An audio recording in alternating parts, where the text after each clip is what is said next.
Well, it's a brand new channel, so might as well just do some talking with myself at this point. So I wanted to start this channel off tonight by reading Proverbs 10, because I think it's pretty on point after watching the RNC speeches tonight, which I'm pretty impressed. I thought it was pretty remarkable to listen to, and uh, Biden team is definitely they got a challenge ahead of them. So let's go ahead and get going here.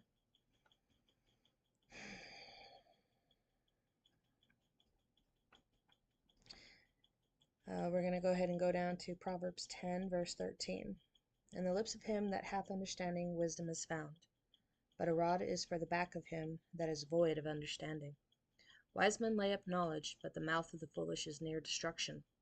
The rich man's wealth is his strong city, the destruction of the poor is their poverty. The labor of the righteous tendeth to life, the fruit of the wicked to sin. He is in the way of life that keepeth instruction, but he that refuseth reproof erreth. He that hideth hatred with lying lips, and he that uttereth a slander, is a fool. In the multitude of words there wanteth not sin, but he that refraineth his lips is wise. The tongue of the just is as choice silver, the heart of the wicked is little worth. The lips of the righteous feed many, but fools die for want of wisdom. The blessing of the Lord, it maketh rich, and he addeth no sorrow with it. It is as sport to a fool to do mischief, but a man of understanding hath wisdom. The fear of the wicked, it shall come upon him, but the desire of the righteous shall be granted. As the whirlwind passeth, so is the wicked no more, but the righteous is an everlasting foundation. So I found these particular verses incredibly interesting after watching J.D. Vance's speech tonight. I thought it was something that I could go ahead and jump into and kind of break it down as he speaks. I'm not going to watch the entire thing, but I think that this speech was, I don't know, I have my reservations about J.D. Vance. He was excuse me, a never Trumper. Had said some interesting things about President Trump at one point, but he did, in an interview, make a statement that he was wrong, and I found that incredibly refreshing to hear somebody from DC, whether he's fresh meat or has been at it a while, to admit fault. So I really do want to give this man an opportunity to show us what he's made of. But this speech tonight, I, I can see why President Trump chose him over the other candidates. Between him and his wife, um, they're the American package. Let's just be honest about it. You know, she's the daughter of immigrants who dreamed of nothing more than their children having a better life than they did. And look at this woman. She's standing on stage in front of millions, introducing her husband as a potential future vice president of the United States. That has got to make a parent proud, especially immigrants to this country, legal immigrants, mind you. And then J.D. Vance himself, good old country boy, rough beginnings, like a lot of us. Um, yeah, I actually was was entertained by the fact that I myself, growing up, called my grandmother Mama as well. So it was on a personal level to hear the crowd chanting Mama, Mama, because it you know, for me, it was my grandmother who passed some time ago. So um, I think he is really, he was able to touch quite a few chords with me. as an American, as a mother, um, as a veteran. Um, I didn't know it until I looked it up. JD Vance actually was a combat correspondent. I was a photojournalist in the military, so it was very interesting to see some commonalities with the men.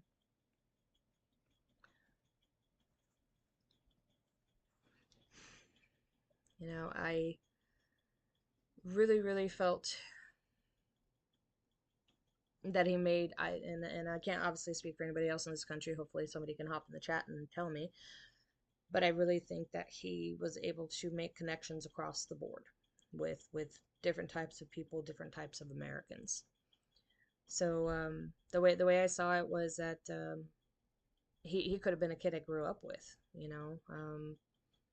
My mama too threatened to hurt at least one of my friends that was somewhat of a bad influence at some point in my life. So I think it's I think it's a prerequisite for mamas to threaten your childhood friends in some manner. Um, I'm familiar with what addiction does to people as I've seen it countless times in my life. That's for another time, another story. Um, Vance honestly is like me. He's like you. He's pretty much every forgotten person in this country. So I think he did an incredibly phenomenal job tonight. And yeah, let's jump on it.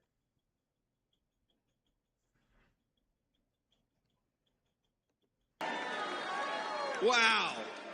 Wow.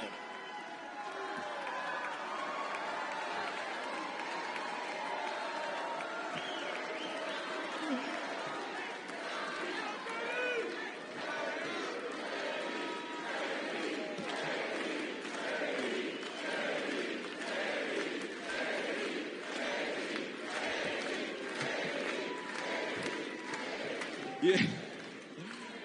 First of all, aren't I a lucky guy? Isn't she lovely? Isn't it amazing?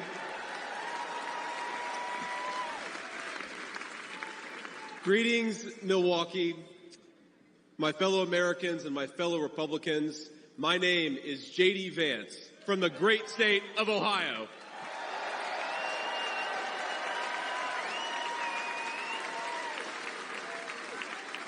Tonight,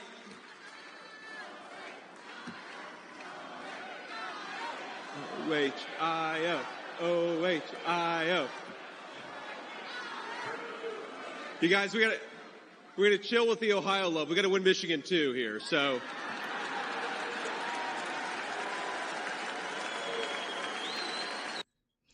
Now, that was borderline brilliant. I don't want to say brilliant, but definitely very a smart response there. Definitely you got to cheer your home state, show the love there.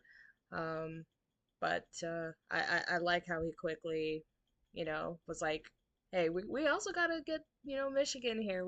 He's focusing in on the key swing states throughout this entire speech, which I think he did a marvelous job of weaving it into the fabric, the storyline of his life and his presentation for the future of America.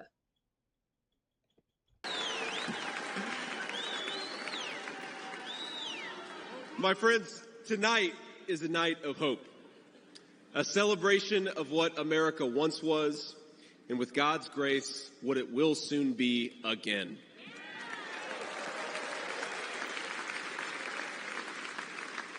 And it is a reminder of the sacred duty we have to preserve the American experiment, to choose a new path for our children and grandchildren. But as we meet tonight, we cannot forget that this evening could have been so much different. Instead of a day of celebration, this could have been a day of heartache and mourning. For the last 8 years, President Trump has given everything he has to fight for the people of our country.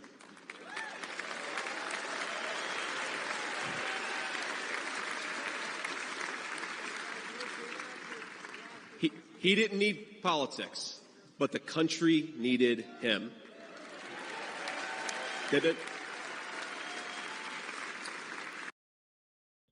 And that is an absolute fact. I hope people can really understand that is he didn't need any of this. He wasn't going to get any richer. He wasn't going to make any further business dealings or better contacts in foreign countries to, advance his business agenda. He didn't need to do any of this. And people really need to remember that. So it's you got to start narrowing down the reasons why he would actually do it. Now, prior to running for president, he was one of the most successful businessmen in the world.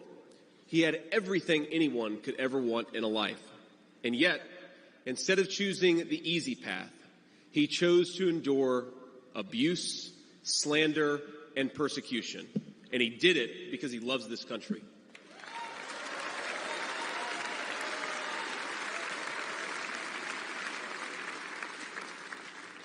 I want all Americans to go and watch the video of a would-be assassin coming a quarter of an inch from taking his life.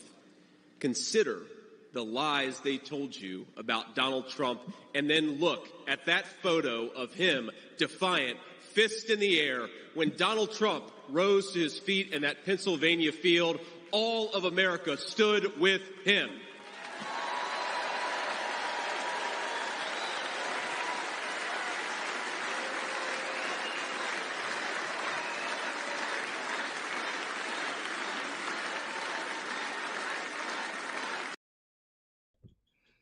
Just a quick correction after all the stories and the preliminary investigations and all the simulations that people have been running. It actually was, yeah, it was about 2 millimeters from ending President Trump's life. And he is correct. This 2 millimeters is the separation of a joyous RNC convention or a country mourning. At least, the people of this country that support President Trump. I'm not even going to touch on the vile things that the other side has been saying, but for us, it would have been a sorrowful and mournful day, week, months. It could have been the potentially the end of everything that we love in this country, everything that we hope we can get back the way it was when we were children, how we grew up. And that was 2 millimeters away of being destroyed.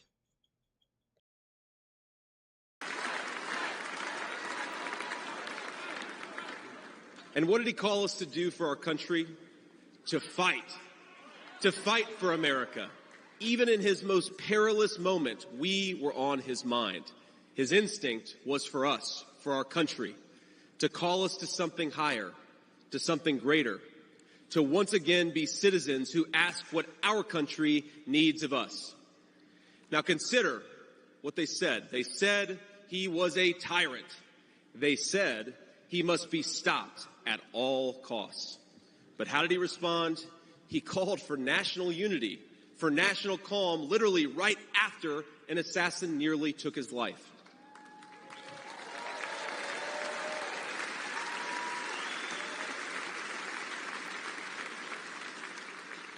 He remembered the victims of the terrible attack, especially the brave Corey Compertori, who gave his life to protect his family.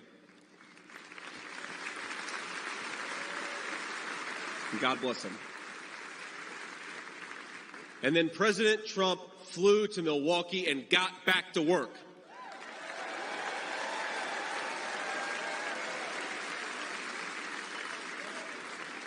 Now that's the man I've gotten to know personally over the last few years. He is tough, and he is, but he cares about people. He can stand defiant against an assassin one moment and call for national healing the next. He is a beloved father and grandfather, and of course, a once-in-a-generation business leader. He's the man who is feared by America's adversaries, but 2 nights ago, and I'll share a moment, said goodnight to his 2 boys, told them he loved them, and made sure to give each of them a kiss on the cheek. And I will say, Don and Eric squirmed the same way my 4-year-old does when his daddy tries to give him a kiss on the cheek. Sorry, guys. He is all those things, but tonight we celebrate he is our once and future President of the United States of America.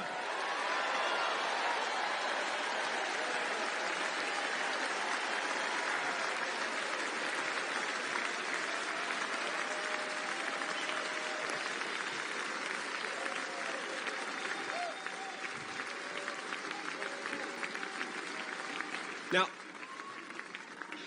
I want to respond to his call for unity myself. We have a big tent in this party on everything from national security to economic policy. But my message to you, my fellow Republicans, is we love this country and we are united to win.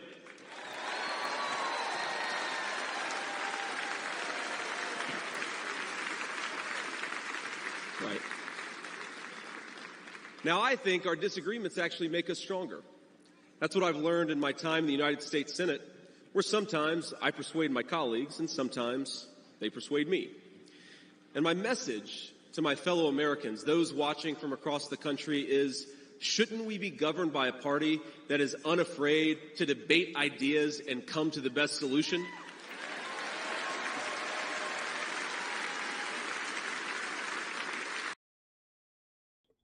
You know, it reminds me of listening to my grandmother. She was a Kennedy Democrat, and as we all know, the Democrats of yesterday are not the Democrats that we have today. But him right here, he's appealing to that age group that remembers what it was like to be a Democrat, to still care about America, to be, to still care about Americans, to care about the American dream, and to understand that, yeah, we're never going to fully agree. They say that it's like a 99% that we agree between Republicans and the Democrats. 99% of the things we agree on in this country, and there's that 1% that we don't agree on. But that was Democrats of yesterday, not what it is that we're dealing with today. But I like how he touches on this particular moment, this reflection of who we used to be.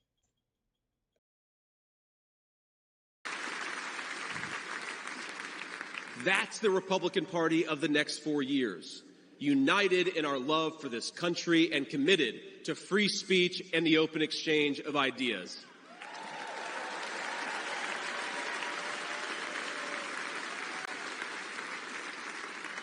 And so tonight, Mr. Chairman, I stand here humbled, and I'm overwhelmed with gratitude to say I officially accept your nomination to be Vice President of the United States of America.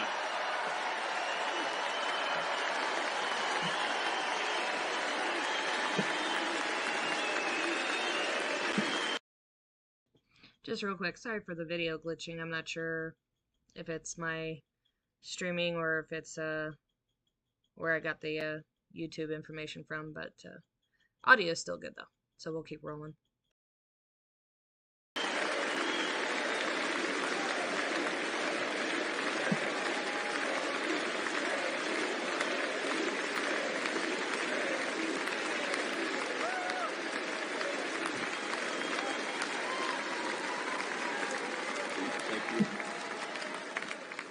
Now, never in my wildest imagination could I have believed that I'd be standing here tonight.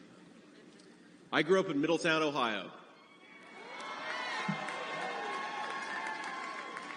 A small town where people spoke their minds, built with their hands, and loved their God, their family, their community, and their country with their whole hearts. But it was also a place that had been cast aside and forgotten by America's ruling class in Washington. When I was in the 4th grade, a career politician by the name of Joe Biden supported NAFTA, a bad trade deal that sent countless good jobs to Mexico. When I was a sophomore in high school, that same career politician named Joe Biden gave China a sweetheart trade deal that destroyed even more good American middle-class manufacturing jobs. When I was a senior in high school, that same Joe Biden supported the disastrous invasion of Iraq. And at each step of the way, in small towns like mine in Ohio or next door in Pennsylvania or Michigan, in states all across our country, jobs were sent overseas and our children were sent to war. And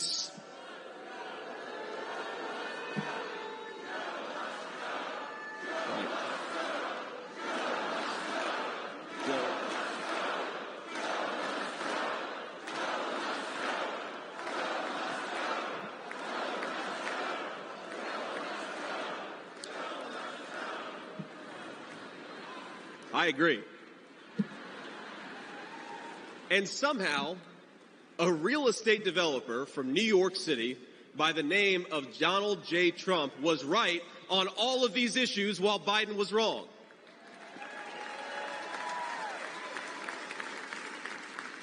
President Trump knew even then that we needed leaders who would put America first.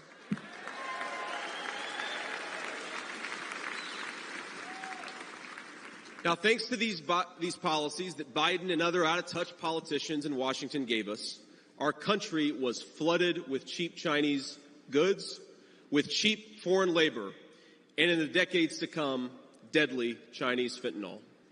Joe Biden screwed up, and my community paid the price. Now, I was lucky. Despite the closing factories and the growing addiction in towns like mine, in my life, I had a guardian angel by my side. She was an old woman who could barely walk, but she was tough as nails. I called her Mamaw, the name we hillbillies gave to our grandmothers. Facts. Hillbillies, we definitely call our grandmas Mamaws. Ironically, yeah, my mama, she suffered a car accident and a broken back when she was younger, so her ability to get around was very limited, so she used to swat us with fly swatters because she was able to reach the distance with the extended length of the fly swatter. But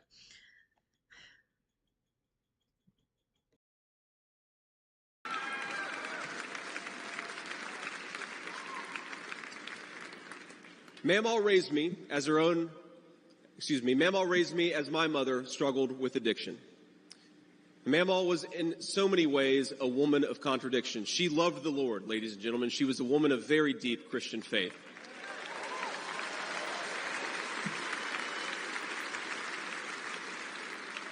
But she also loved the F word. I'm not kidding. isn't that the truth? Oh my Lord. Some of the things that came out of my mama's mouth were just... It's definitely a trait she's passed on. She could make a sailor blush. Now, she once told me, when she found out that I was spending too much time with a local kid who was known for dealing drugs, that if I ever hung out with that kid again, she would run him over with her car.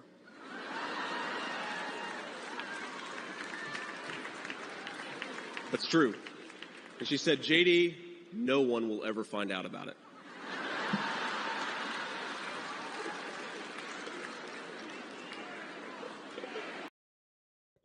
People don't understand how scary Southern grandmas are. My grandma was from Arkansas. You just don't understand how scary they can be sometimes. Even though they're older and can look a little bit frail. No, I was afraid of that woman until the day she died. I'm still kind of afraid of her. Same with my other grandmother. But yeah, Southern women, they're just a different breed.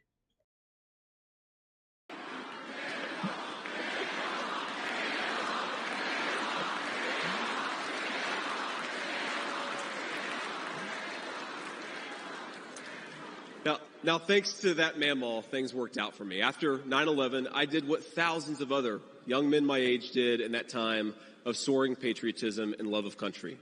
I enlisted in the United States Marines.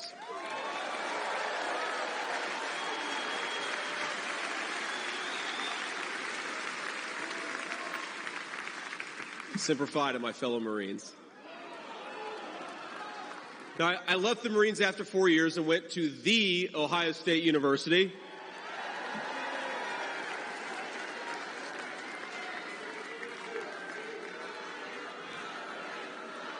I'm sorry, Michigan. I had to get that in there.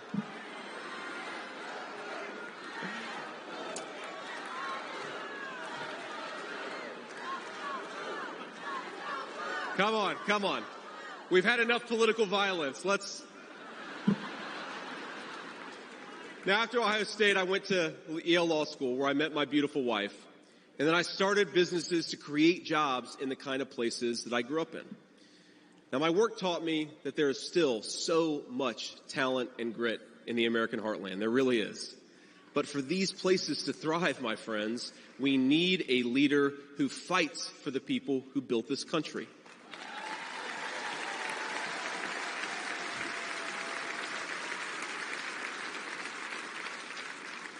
We need a leader who's not in the pocket of big business, but answers to the working man, union and non-union alike.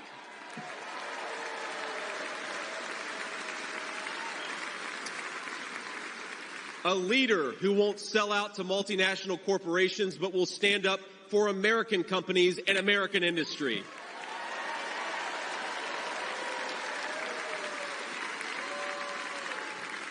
A leader who rejects Joe Biden and Kamala Harris's Green New scam and fights to bring back our great American factories. We need President Donald J. Trump.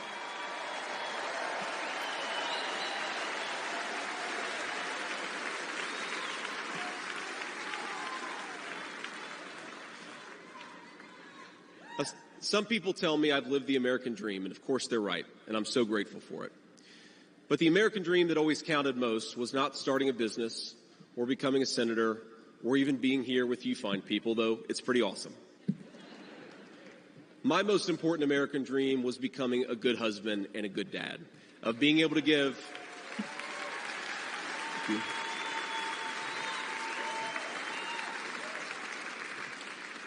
I wanted to give my kids the things that I didn't have when I was growing up, and that's the accomplishment that I'm proudest of. That tonight, I'm joined by my beautiful wife, Usha, an incredible lawyer and a better mom, and our three beautiful kids, Ewan, who's 7, Vivek, who's 4, and Mirabelle, who's 2. Now, they're back at the hotel, and kids, if you're watching, Daddy loves you very much, but get your butts in bed. It's 10 o'clock. But, my friends, things did not work out well for a lot of kids I grew up with. Every now and then, I will get a call from a relative back home who asks, "Did you know so-and-so?" And I'll remember a face from years ago, and then I'll hear, "They died of an overdose." Yeah, that touches home. Uh, yeah. So I'm gonna kind of stop here for this evening. It's already 30 minutes in or so. Um, Again, this is my first live stream, so I'm trying to get accustomed to how to do everything here, and I don't want to overkill it right out the door, but I'll do another live stream probably tomorrow, see if I can get some more people in here besides uh, one individual, which I greatly appreciate being here. Thanks for the support. But yeah, if you like this video, you want to continue hearing my little analysis of our potential future vice president, tune in tomorrow. I appreciate your time.